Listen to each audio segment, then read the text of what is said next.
Today I want to talk about why I wrote Look What You Made Me Do. Sorry about the lightning. I just want my message to be out there. If one person sees it every single day, then that's more than plenty. Um, Look What You Made Me Do. I wrote a list in a piece of paper from a notebook. Those cheap notebooks from Walmart. The one that you get like five for a dollar, four for a dollar when the school's about to start.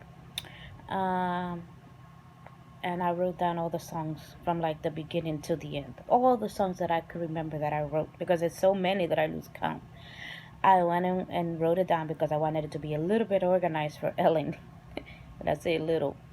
It's definitely a little because I am a little bit disorganized. A lot disorganized. I took a piece of paper and I was looking at it and I'm looking at the songs that I wrote.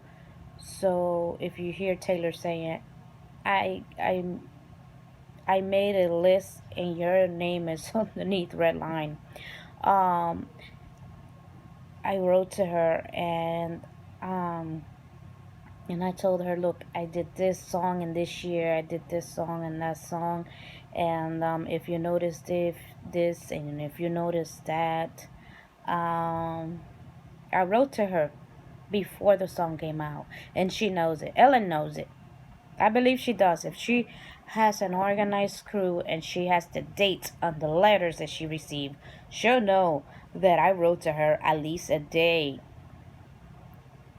or two or a week prior. I don't keep track of everything, of every second of my life, but at least like a day, at least a minimum of a day before it came out.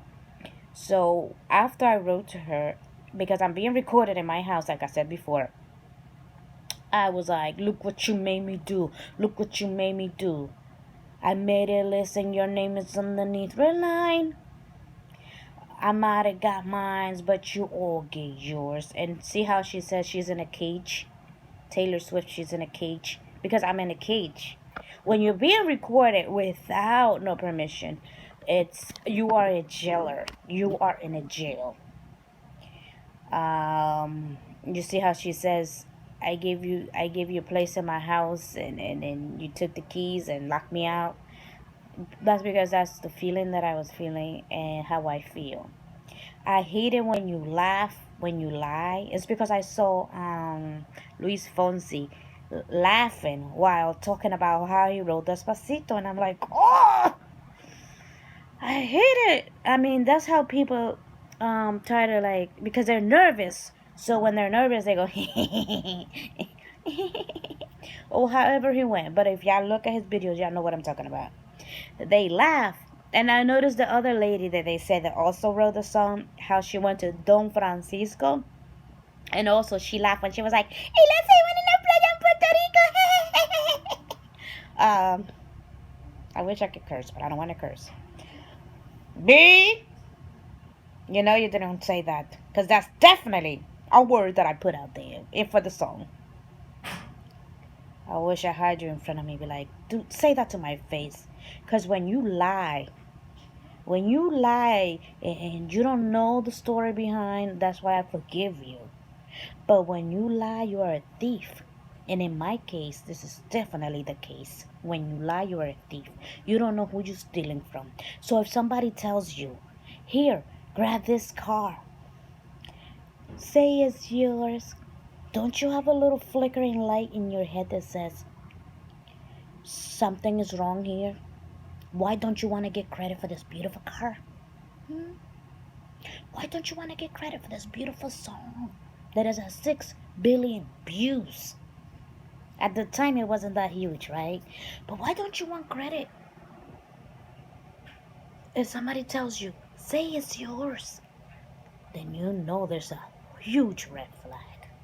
It's not yours. It's not his. He stole it. You know where he stole it from?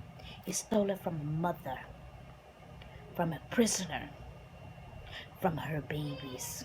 Because when my babies don't have the money to get help, my baby doesn't have a lot of words in his vocabulary. He's already 3. He only got a couple. Do you know how much that hurts me? That hurts me a lot. I'm missing a couple of teeth, and I don't care. I want the world to know because it's not fair. It's not fair when you are stealing